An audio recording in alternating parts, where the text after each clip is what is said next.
Hey everybody, we're getting ready to have our 500 subscriber special come up really soon on our channel. So if you want a chance to win our special drawing where we have a free giveaway, I'm giving you a bonus chance to win. Find the video where I react to the song Magnetized by Garbage, and in that video, count how many times I say the phrase, that kind of thing, or that sort of thing. Count how many times I say that, and comment that in that video, the Magnetized by Garbage video, in the comments section with the hashtag TLS500. Make sure you include that hashtag TLS500, and if you get it right, you will be entered into the drawing that we're giving away real soon. Subscribe to the channel, turn on notifications so that you know when we do that video, and watch to see if you won. Hey everybody, welcome back to the Light Side Music Reactions. Today is our 200th episode of the Light Side Music Reactions.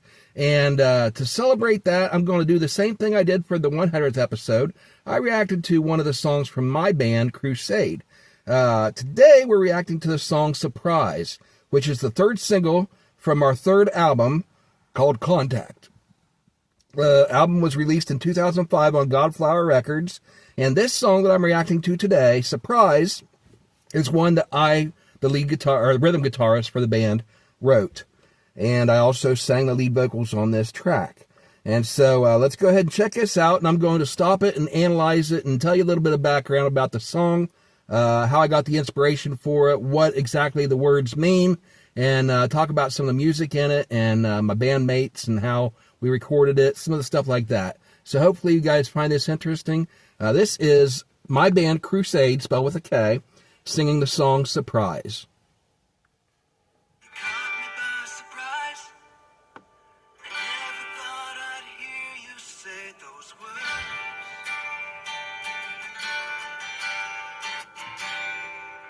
Okay, so right off the bat, you've got just very simple, me playing the acoustic guitar, strumming, that's me playing that, and me singing the vocals on it. So far, this is just me.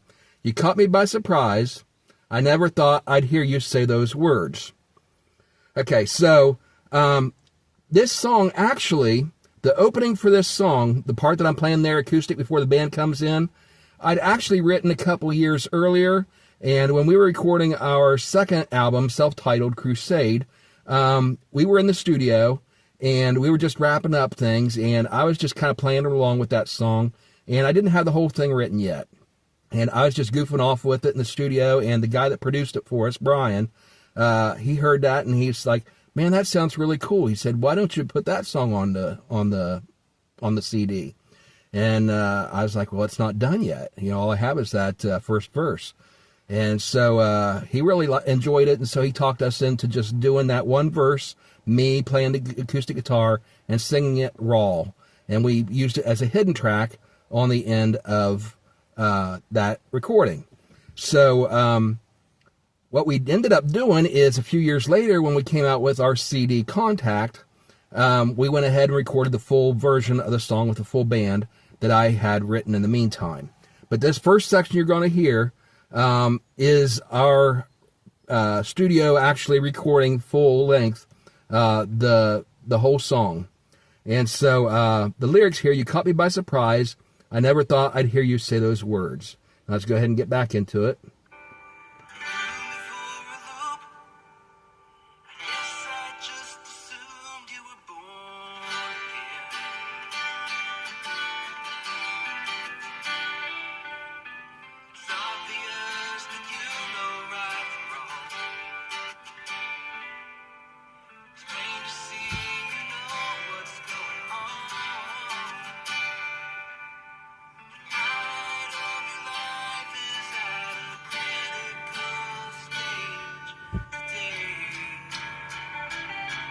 Okay, so up to this point, that's the first half of the first verse.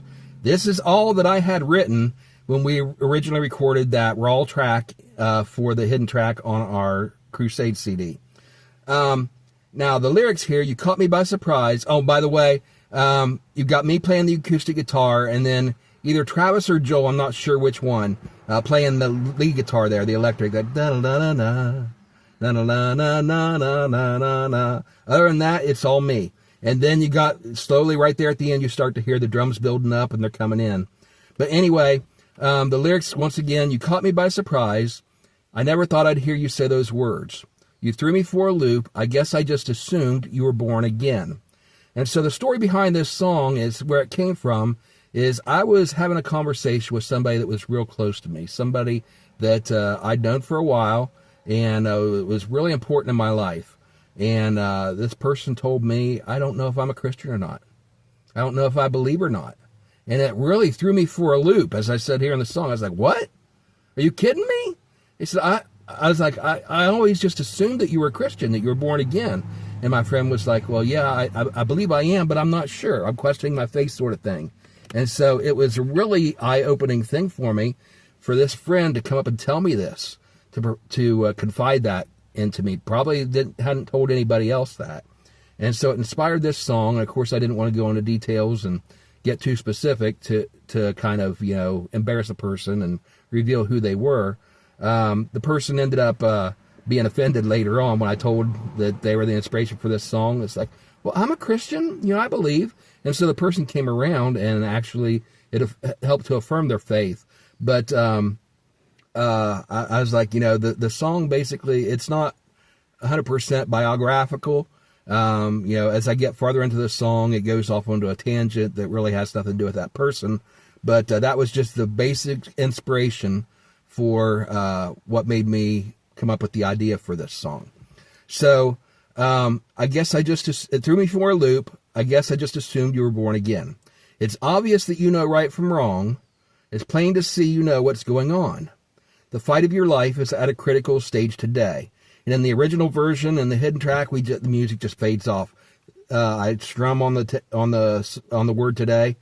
Fight of your life is at a critical stage today. And then it just kind of faded out, and that was the end of it. But in this version, it actually builds up and goes into the rest of the song. But the concept here is that this is a person that knows right from wrong. They grew up in the church. They know about God. They know about Jesus. And that's what really threw me. And we have to realize that there's a lot of people in church today that maybe don't have as strong a faith as you might think.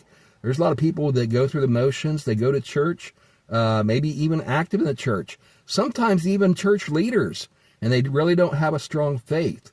And so, somebody once said, just because you're standing in a garage doesn't make you a car. And just the same way, going to church doesn't make you a Christian. And so, as a pastor, every once in a while, I want to feed the congregation meat and not just milk. You don't want to just keep going over the basics over and over again. You want to expand on it and help them to grow stronger in their faith. The people that have been there for a while and already know the basics, you don't want to just keep saying the same thing over again. You want to help them to grow stronger and stronger by feeding them more spiritual food. But at the same time, you don't want to completely wean them off of milk either. Sometimes you want to go back to the basics and explain why it is that we believe the basics that we believe. And so people that maybe their faith isn't quite that strong, or maybe they don't know why they believe what they believe, we can enforce that and help them to become stronger in their faith. So now we get into the second half of the verse.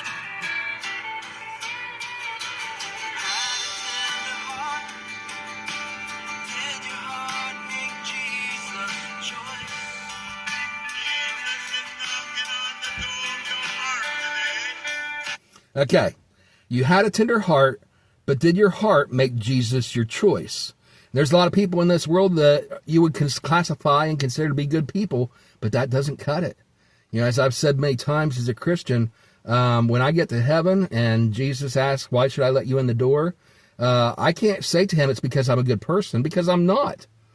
And none of us are. We're all sinners saved only by the grace of God. And you have to understand that as a Christian. When Jesus offers us eternal life, it's not based on anything that we've done. There's nothing that we could ever do in this life to earn heaven. If it was up to what we earned ourselves, we would all be lost. There's no way any of us could ever get into heaven if we're relying on our own good works or our good deeds or just being a good person to get in. Because none of us are good. You can have a good heart, you can have a tender heart, but the important thing is, did your heart make Jesus your choice? Did you accept his free gift? Did you accept him? Jesus is the way, the truth, and the life, and nobody gets to the Father except through him. The only way to get to heaven is through Jesus Christ. You have to make him your choice. And that's what I'm trying to get at in here. And then you've got that sound effect on there, that audio clip. Jesus is knocking on the door of your heart today. Now, where I got that from was there's this Christian rock band from the 80s called Bride. They have an album, which is one of my favorite albums of all time. It's called Snakes in the Playground. And on the song Rattlesnake, I think it's on Rattlesnake, they have that sound clip. Jesus is knocking on the door of your heart today. There's a street preacher standing alongside the road shouting to people, Jesus is knocking on the door of your heart today. We've all heard that phrase, I think, at some point. Jesus is knocking on your heart. Are you going to open up your heart and let him in? Well, I really loved that sound clip. And so I contacted Dale, the lead singer for Bride, when we were preparing this recording, and I asked for permission to use it. And he said, well, I don't care if you use it or not. He said, go right ahead as far as I'm concerned, but it's not my clip. And he said, you probably ought to talk to our producer. So he gave me the contact for their producer that produced the album. I contacted them and got the permission to use the clip. And so that's where that came from. And so, by the way, if you ever want to check out Bride, Christian rock band, I've reacted to a few of their songs on this channel. Look up the album Snakes in the Playground. Awesome album. Got some great music on it with some great messages. Awesome band. And the song Rattlesnake, if you listen to that, that's where that sound clip comes from. Go check it out sometime. I'll put a link in the description to their song Rattlesnake. See if you can find the clip on that song. Okay, so you had a tender heart, but did your heart make Jesus your choice?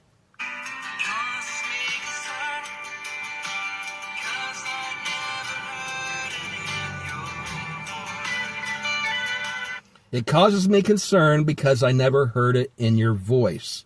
Now, what I'm saying there is that, if you've got Jesus in your heart, and if you've made him first in your life, and you're dedicating your life to follow him, then you would naturally want to share that with the world. And that's why I do what I do. It's why I'm a preacher. It's why I spend so much of my life sharing the gospel of Jesus Christ, because it's so important, and I realize how vitally important it is. It's a matter of life and death, literally. Not just our physical life here on earth that lasts maybe 60, 70, 80, 90, 100 years at the top, at the most, but our eternal life. This life that we live here, if we live to be 120 years on this earth, 120 years old, that's just a sneeze compared to eternity. And so if you're worried about your life, you think about the phrase, a matter of life and death being the most important thing. Even more important than that is the state of your soul. Jesus says, don't worry about, those that can take your lives, but worry about your soul. Worry about who can destroy your body and soul in hell.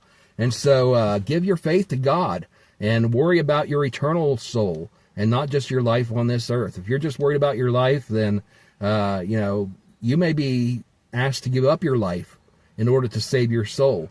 And to have the faith it takes to surrender your life and to give it up in order to save your soul, you have to truly believe in the eternal soul and the existence of heaven, the existence of God, and that our life on this earth is just a blink of an eye. And if you truly believe that, then, as a Christian, truly believing that, I feel like I have to go out and share the gospel. And if I'm not, then that would cause me concern, because people need to hear it in my voice. And not just by my words, but also by my actions. You need to back it up. The actions speak louder than words, you've heard. So that's what I'm saying in here is, you had a tender heart, but did your heart make Jesus your choice? It causes me concern because I never heard it in your voice. You never took that extra step and go out and tell people about Jesus so that they can live forever too. Okay, let's get back into it.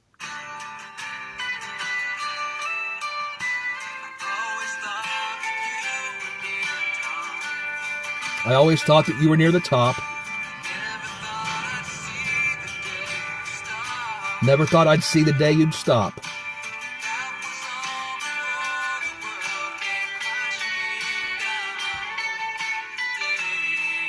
Okay, but that was all before the world came crashing down today. And the song's building up. We're getting ready to hit the really impact of the song. But it talks about here, the world came crashing down today. And so we're at a tipping point, where a decision has to be made. Let's see what it is.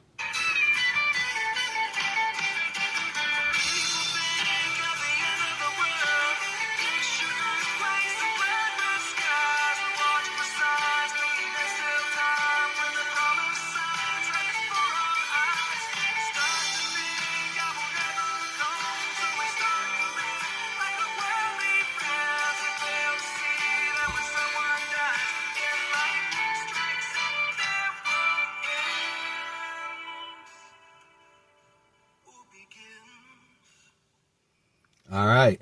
So when people think of the end of the world, we picture earthquakes and blood-red skies. And that goes back to my inspiration for this was from Matthew chapter 24. I'm going to go ahead and pull it up here real quick. Matthew chapter 24, where the disciples asked Jesus, what are the signs of the end times? How will we know when that time is nearing that the world's going to end? And he starts giving them these signs to watch for.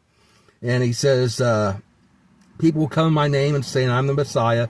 Don't believe them, because there'll be deceivers out there. You'll hear wars and rumors of wars, but don't be excited about that. Don't be alarmed, because there's always going to be wars and rumors of wars. These things must happen, but the end is still to come. Nation will rise against nation and kingdom against kingdom. There'll be famines and earthquakes, as I talk about in the song, and all these things are the beginning of birth pains. But in verse 13 it says, the one who stands firm to the end will be saved. So all this stuff going on around you, you think of the song Stand By Me by Benny King. If the sky that I look upon should crumble and fall, the mountains should tumble into the sea, I won't be afraid as long as you stand by me. That's what Jesus is saying here, is don't be worried about these things. If I'm with you, you're going to be okay. So lean on me, trust me. I am the one that's going to help you get through these times when they come. Not if they come, but when they come. And this gospel of the kingdom will be preached in the whole world as a testimony to all nations, and then the end will come. And he talks again, goes on and describes more things. And he says, immediately after the distress of those days, the sun will be darkened and the moon will not give its light. The stars will fall from the sky and the heavenly bodies will be shaken. And he's saying immediately after all those things, all this is going to happen. And that's where we get into the song. When we picture the end of the world, we picture these sorts of things. The earthquakes, the blood-red skies, the stars falling from the sky, and all these things. And that's what we think of when we think of the world, the end of the world. But Jesus says in verse 34, I tell you, this generation will not pass away until these things have happened. Well, there's some debate about that, because people listened to that when he said that was back around the year 2000, about 2,000 years ago, that he said this generation will not pass away until all these things happen. And we say, well, these things haven't happened yet. The end of the world hasn't happened. The stars haven't fallen from the sky. And we haven't had the earthquakes to destroy the world. Was he wrong? Well, no. There's two different ways to understand this, and you could take it either way. One way is he's saying this generation, when he's speaking about that generation, this is the widely accepted interpretation, is that he's referring to the generation that he's talking about here.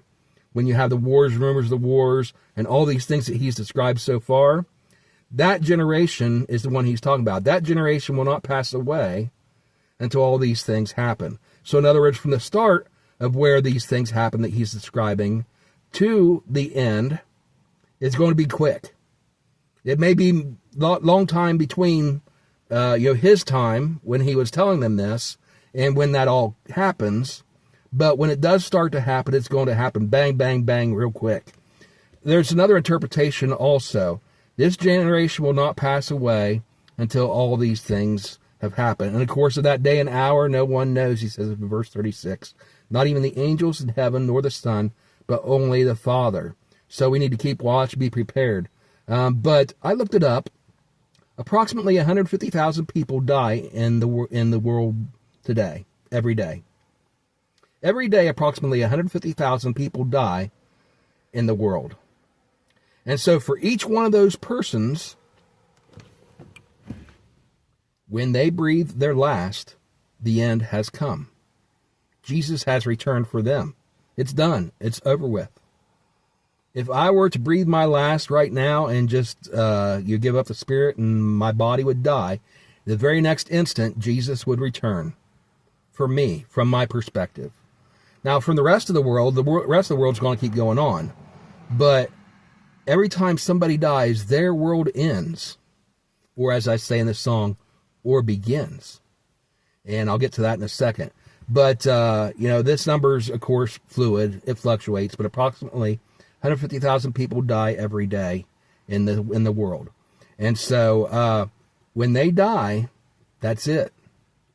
And Jesus has come. So we start to think, well, when is Jesus come back? It's been 2,000 years, and he said it's going to happen within this generation. It's been 2,000 years. How long is it going to take? Well, he's been coming back over and over and over and over again. Every time somebody dies, he comes back for them, from their perspective. Like Obi-Wan Kenobi would say, Star Wars fans out there, from a certain point of view. So from their point of view, when you die, Jesus comes back for you. Just in the year 2025, there's approximately 172,824 deaths per day.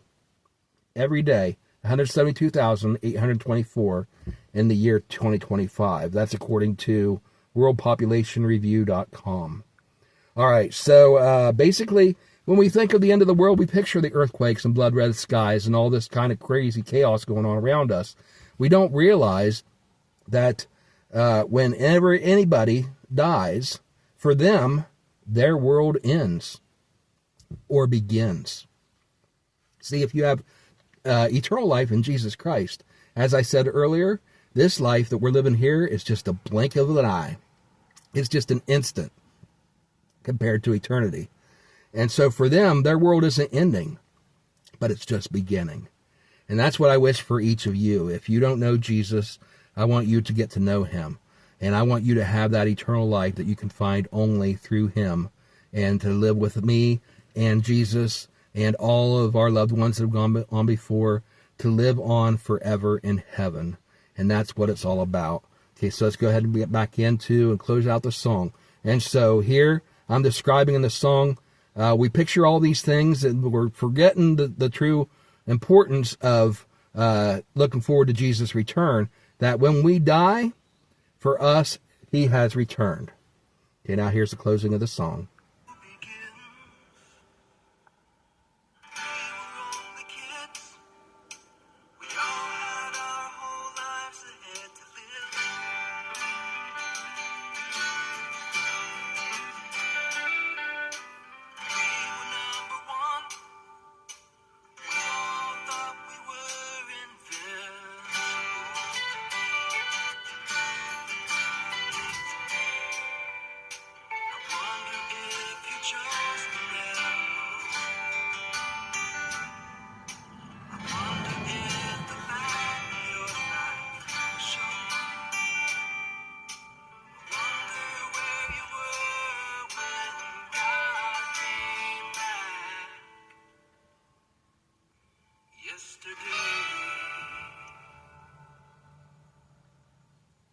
All right, and that's the end of the song. I'm pretty sure that was Travis playing the lead guitar on that song.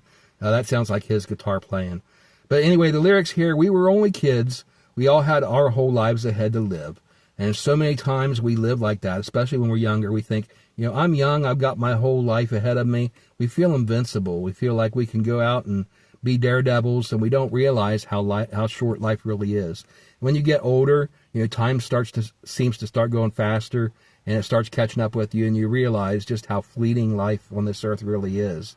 But when we were only kids, we all had our whole lives ahead to live. We were number one. We all thought we were invincible. I wonder if you chose the narrow road. I wonder if the light in your life showed. I wonder where you were when God came back yesterday. So for the person that I'm singing about in this song, and then this is just a hypothetical person out there, I'm singing about somebody that their life is gone. Their life is over. They left this world yesterday. Yesterday, Jesus finally came back for them. Were they ready? Were they prepared? Did they choose that narrow road? It's not for me to know. It's not for me to decide. We can't judge each other's souls. I can't tell you whether this guy sitting next to me saved or lost. That's something that only Jesus and he knows for sure. It's something that only God knows what's in your heart. So I can't judge, that person that I wrote the song about, whether they were saved or not. I don't know. That's the whole point. I had my concerns, and so I had to witness to them and say, I want you to be saved. If you are, hallelujah. That's awesome. But if you're not, I'm here for you. I want to help you get back on the right road. And that's what it's all about. I wonder if you chose the narrow road. I wonder if the light in your life showed. I wonder where you were when God came back yesterday. So for those of you watching today, I hope you enjoyed this video, and I hope that you know where you're going when God comes back for you. And I hope it's to be with him. I sure do. Now, the music of this song, it went back into, we had the full band. Started off with just the acoustic guitar, built up to the full band, and then faded out at the end there. Went back to just the acoustic guitar with the tapping on the cymbal for the drums. And the other thing about this song is that it's rare that this song doesn't have a chorus on it. Most songs that I've written and most songs that you hear on the radio, they have verse, chorus, bridge, and then the chorus 2 or 3 times. And I just reacted recently to another song, Faithfully, by Journey. I just reacted to the new version of it by Steve Perry and Willie Nelson. They did together. But in the commentary on that, they talked about how that was a song that didn't have a chorus. And that was an unusual thing back in those days. So this song is kind of like that in the sense that it doesn't have a chorus. It's just got that first verse, and then the second verse, and then it builds up to like a bridge, and then back to the third verse. And so constructed a little bit differently than usual, but I really enjoyed this song. I enjoyed writing it. I enjoyed performing it whenever we go out and play. I enjoyed recording it, and I hope you enjoyed it too, hearing it. If you want to check it out in its entirety, you can head over to the link in the description and support my band, Krusade, over there. The band's not together anymore, but we are posting our old songs on there, and you can listen to it in its entirety and hopefully subscribe to the channel over there. But if you enjoyed my reaction here, hit the like button, comment down below, and give me recommendations on songs that you'd like to hear me react to. Once again, we're getting ready to have our 500 subscriber special. We're going to have it over the weekend during our Muck Club episode. So come back for that. When we do that for our 200 subscriber special, we're going to give away a free prize for our random drawing. And so I hope to see you guys over there. If you comment a song request before we do that live stream, go ahead and include the hashtag TLS500 with your request, and then you'll be eligible to win that free prize when we do that drawing on the 200 episode live stream. So subscribe to the channel, turn on the notifications, and you'll get a notification whenever we go live with that episode. Anyway, thank you guys for watching. We'll see you next time on the Light Side Music Reactions. Thank you for watching my 200th episode. Hopefully you're here for 200 more and beyond. 500 subscriber special coming up. See you then. Bye, everybody.